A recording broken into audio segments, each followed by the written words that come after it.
اخلاق والا آدمی کسے کہتے ہیں؟ جو بد اخلاق نہ ہو. تو جس نے کبھی بد اخلاق آدمی نہ دیکھا ہو اسے با اخلاق کی فہم نہیں ہو سکتی. جس نے بدصورت نہ دیکھا ہو اسے کیا پتا کہ خوبصورت کیا ہوتا ہے. جس نے خوبصورت نہ دیکھا ہو اسے کیا پتا کہ بدصورت کیا ہوتا ہے. جس نے کمزور نہ دیکھا ہو اسے طاقتور کا اندازہ نہیں. جس نے طاقتور نہ دیکھا ہو اسے کمزور کا اندازہ نہیں.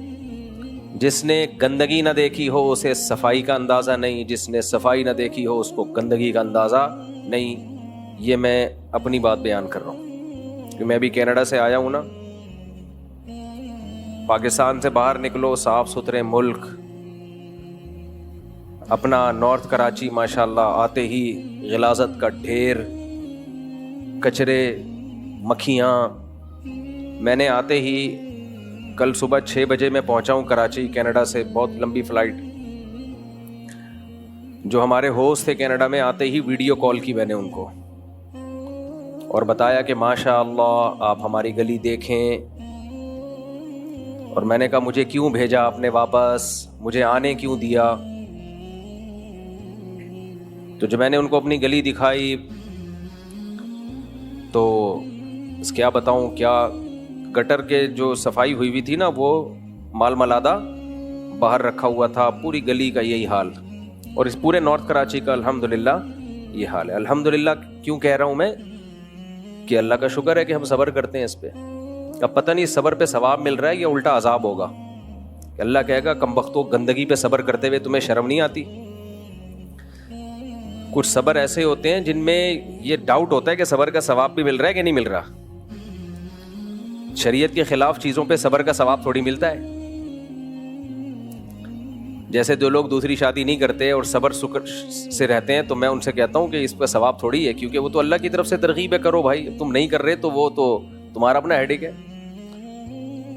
آپ افطار کے وقت صبر کرو کہ میں 1 گھنٹے بعد افطار کروں گا.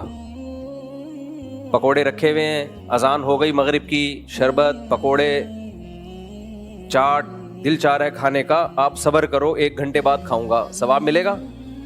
تو بھائی وہاں ثواب ملتا ہے جہاں صبر کا اللہ نے حکم دیا ہو. گندگی پہ صبر کا اللہ نے ہمیں حکم نہیں دیا ہے. یہ سوچ کے اور ٹینشن ہوتی ہے کہ پتہ نہیں صبر پہ ثواب مل بھی رہا ہے کہ نہیں مل رہا. آپ کہہ سکتے ہیں مفتی صاحب جب اتنی گندگی ہے نارتھ کراچی میں رہتے کیوں ہو؟ بھائی مسجد کی وجہ سے رہتے ہیں. یہاں 20 سال ہو گئے.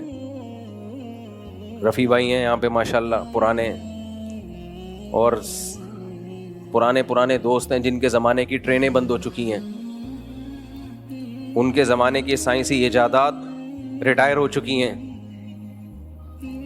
تو اب پرانے لوگ ہیں. تو پھر سب سے بڑی بات مسجد. آپ کہہ سکتے ہو کہ دوسری مسجد میں چلے جاؤ، مسجدیں کم تھوڑی ہیں. میرے جیسے آدمی کو انتظامیہ کے لیے برداشت کرنا آسان کام نہیں ہے. یہ ایک اہم مسئلہ ہے، خوب سمجھ لیں. دیکھو عوام کو عقیدت اور محبت ہو جاتی ہے، لیکن انتظامیہ کے مسائل ذرا ڈیفرنٹ قسم کے ہوتے ہیں. انتظامیہ کا کچھ پتہ نہیں ہوتا کیا نکلے، ایک درد سر نہ بن جائے، مصیبت نہ بن جائے. امریکہ میں میرا بیان تھا، لوگ بڑے جوش سے بیان سن رہے تھے. بیان سے پہلے انہوں نے کیا چندہ، میرے آنے سے پہلے کیا انہوں نے چندہ کہ چلو مسجد میں لوگ آ رہے ہیں اپنی مسجد کے لیے چندہ کریں، ٹھیک ہے، مجھے کوئی اعتراض نہیں. میں جب پہنچا ہوں تو آئے تھے لوگ میرا بیان سننے کے لیے تھے، چندے کے لیے تھوڑی آئے تھے. خیر انہوں نے چندہ بھی دے دیا، مجھے کوئی اعتراض نہیں ہے. مسجد کو اگر کوئی چندہ دے صدقہ جاریہ ہے. جب میں آیا ہوں تو لوگ جوش میں کہ بھئی بیان سنیں گے. بیان ہوا 1 گھنٹہ زبردست. لوگ چاہ رہے تھے اور بھی ہو، بہت دور دور سے. آپ کو پتہ ہے یہ امریکہ کینیڈا میں لوگ سبرز میں رہتے ہیں، سبرب جو مضافات ہوتے ہیں وہاں سے بہت دور، کوئی 3 گھنٹے کی ڈرائیو، 4 گھنٹے کی ڈرائیو پہ آتے ہیں. تو وہ تو چاہتے ہیں کہ بھئی اتنی دور سے آئے، لمبا بیان ہو. تو بعض مسجدوں میں دیکھا کہ پبلک بیٹھی ہوئی ہے جوش سے، شوق سے بیان سننے کے لیے، اور کمیٹی والوں نے کونیاں مارنا شروع کر دی. بند کرو، ختم کرو بیان، دیر ہو رہی ہے. کیوں؟ اس لیے کہ کمیٹی کا مقصد تھا روکھڑا. وہ مل گیا ان کو, اب ان کو بیان بوجھ لگ رہا ہے. سمجھ میں آ رہی ہے بات کہ نہیں آ رہی ہے؟ تو میں نہیں کہہ رہا ساری کمیٹیاں ایسی ہوتی ہیں, جو بیان سن رہی ہیں ان کے علاوہ ایسی ہوتی ہیں. مجھے بڑا غصہ آیا, میں نے کہا بھائی لوگ اتنے شوق سے سن رہے ہیں, کہہ رہے نہیں بہت لمبا ہو گیا بیان. تو لمبا ہو گیا تو مجھے تھکاوٹ ہو نا, یا لوگوں کو تھکاوٹ ہو. جب سامنے والے جوش و خروش سے بیان سن رہے ہوتے ہیں نا, تو بیان کرنے والے کو بھی موٹیویشن ملتی ہے, اس میں بھی پاور آ جاتی ہے, طاقت آ جاتی ہے. بہت دفعہ ہوا ہے کہ پبلک سن رہی ہے, کہہ رہے نہیں جی بیٹھے ہیں, آپ عشاء کے بعد بھی بیٹھے ہیں, اور کمیٹی والے کیا کر رہے ہیں, پاؤں پہ آ کے ٹھونگے مار رہے ہیں, یوں کر رہے ہیں. تو اس لیے مساجد کی انتظامیہ کچھ ٹھیک بھی ہوتی ہیں, کچھ الگ بھی ہوتی ہیں. تو اب ہم تو تھوڑا سا عام لوگوں سے تھوڑا سا ٹریک سے ہٹ کے چل رہے ہوتے ہیں. تو اب مجھے خطرہ ہوتا ہے پتہ نہیں یہ برداشت کر پائیں نہیں کر پائیں, ایک نیا مسئلہ کھڑا ہو جائے. اب یہاں کے لوگوں نے تو برداشت کر لیا, مجھے 20 سال بہت ہوتے ہیں برداشت کرنا, عادی ہو گئے ہیں, خوبیاں خامیاں جو بھی ہیں, چلو بھائی چلے گا. نئی جگہ جانے کے بعد کیا ہوگا کچھ پتہ نہیں ہے. اس لیے بہتر ہے کہ آدمی جہاں ہے تمیز سے وہیں بیٹھا رہے. باقی مرغیوں کا غم ہے وہ پھر کبھی شیئر کریں گے انشاءاللہ, وہ غم رہے گا. جب بھی آتا ہوں میرا دل چاہتا ہے کہ پر چھوڑو کیا باتیں کروں, لیکن خیر. تو اب ہم سوچ رہے ہیں کہ یہ گندگی کسی طریقے سے ختم کریں. میں پلاننگ کر رہا ہوں مسلسل کہ بھئی یا تو ہم علاقہ چھوڑ کے کسی اچھے علاقے میں چلے جائیں, ڈیفینس چلے جائیں, ملیر کینٹ چلے جائیں, یا کوئی صاف ستھرا علاقہ وہاں چلے جائیں, یا پھر دوسرا آپشن یہ ہے کہ اپنے علاقے ہی کو اچھا بنا لیں. کیا خیال ہے بھائی؟ تو میں آج کل اس پہ ورک کر رہا ہوں, تو کہ کیسے اپنے علاقے کو ہم صاف ستھرا رکھ سکتے ہیں. پہلے ہم کوشش کریں گے کہ علاقے کے ناظم سے ملیں کہ بھائی گورنمنٹ کا کام ہے تو اللہ کا واسطہ آپ کر لو.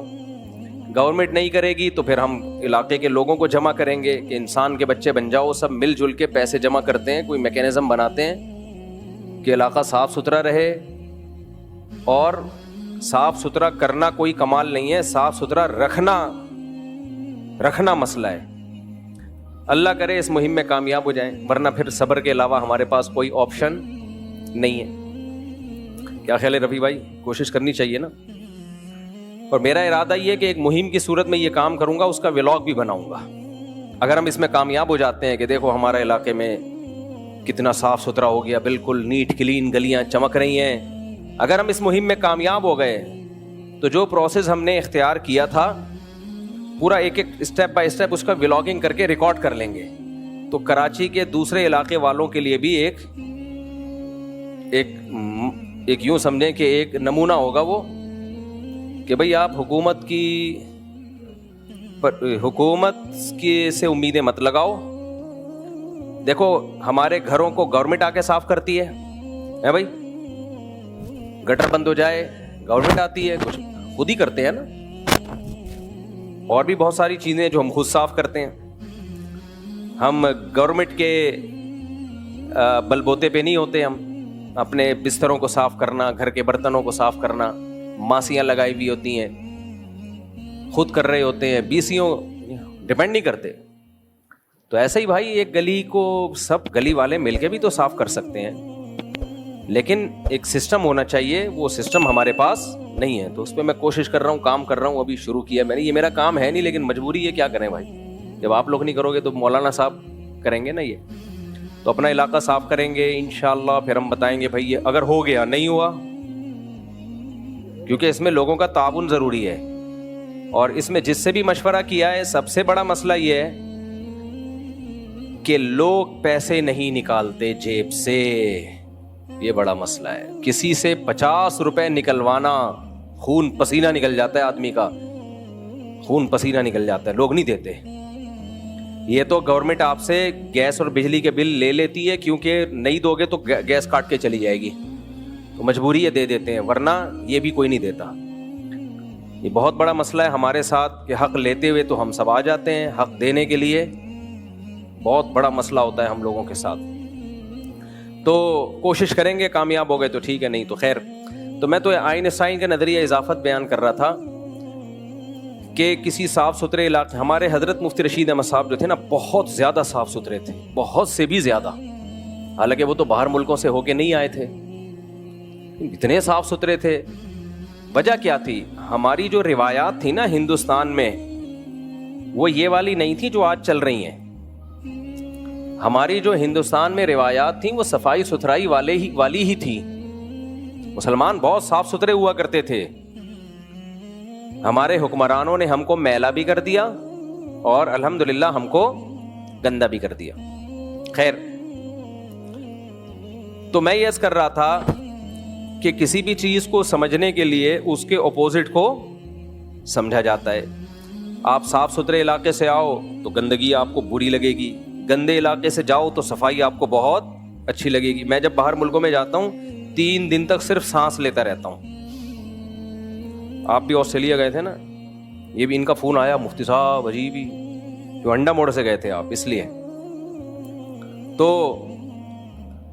آدمی کہتا ہے پتہ نہیں کہاں آ گیا, میں جنت میں آ گیا یا جنت الفردوس میں آ گیا. سانس لے رہا ہوتا ہے, صفائی ستھرائی 3-4 دن تو سیٹ ہونے میں لگتے ہیں کہ میں جاگ رہا ہوں, میں سو تو نہیں رہا. مجھ پہ کچھ زیادہ اثر ہوتا ہے, میں نہیں کہہ سکتا ہر ایک پہ ہوتا ہوگا, مجھ پہ کچھ زیادہ ہی ہوتا ہے. 3 دن تک تو بس میں سانس لیتے رہتا ہوں کہ یار خاندانی قسم کی آکسیجن مل رہی ہے, کیونکہ پتہ چلتا ہے باڈی پہ اثر محسوس ہوتا ہے. ایسا ذہن کو سکون ملتا ہے, اتنا سکون ملتا ہے کہ آپ کی سوچ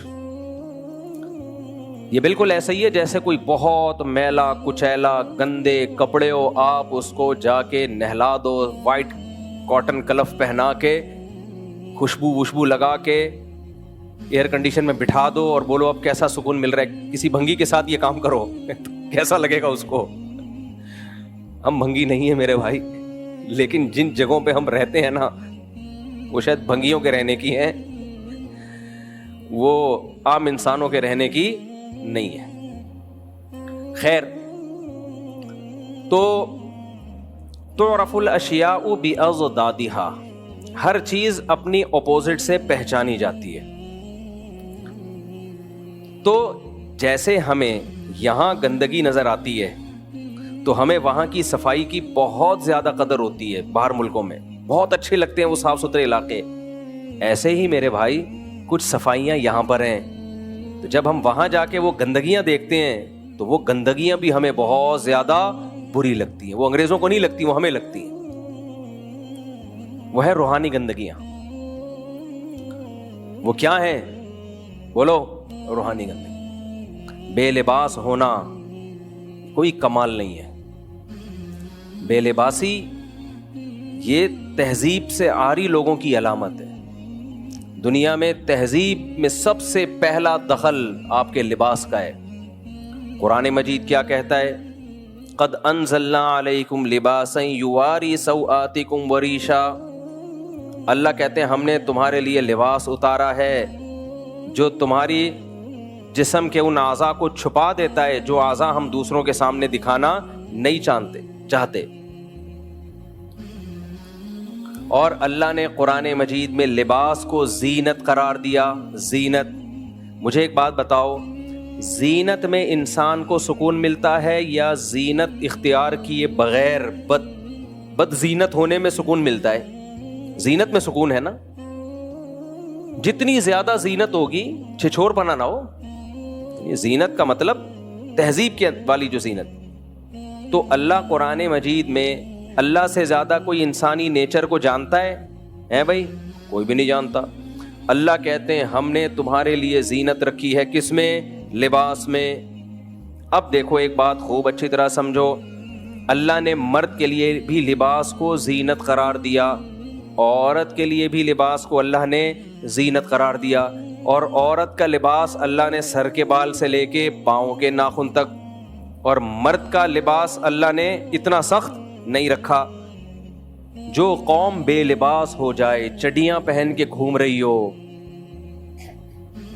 پورے باڈی ان کی ایکسپوز ہو رہی ہو, یہ بھی ایک گندگی ہے. جب انسان یہ گندگی دیکھتا ہے تو اپنی لباس کی اس کو قدر ہوتی ہے.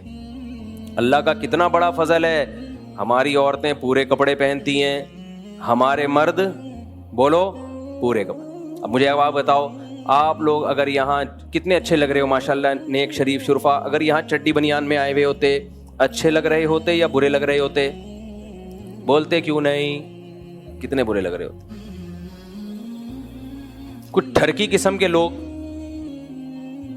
جن کی شہوت اور ٹھرک حد سے تجاوز کر چکی ہے، ان کو تو وقتی طور پر شاید کوئی سکون مل رہا ہوتا، لیکن وہ بھی تھوڑی دیر کا ہوتا ہے. نارملی اس سے انسان ڈپریشن میں جاتا ہے، اسٹریس میں جاتا ہے. تبھی دنیا کی جتنی قومیں ہیں، چاہے مسلم ہو یا غیر مسلم، آدم علیہ السلام سے لے کے آج تک 100-150 سال پہلے تک پورا پراپر لباس پہنا کرتی تھیں، چاہے وہ مسلم ہو چاہے وہ غیر مسلم. سکون ملتا ہے اس میں.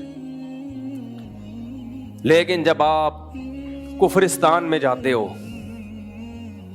پھر آپ کو اسلام کی قدر ہوتی ہے کہ اے اللہ تیرا کتنا فضل کہ تو نے ہمیں حکم دے دیا پورا لباس پہننے کا، مرد کو بھی اور عورت کو بھی.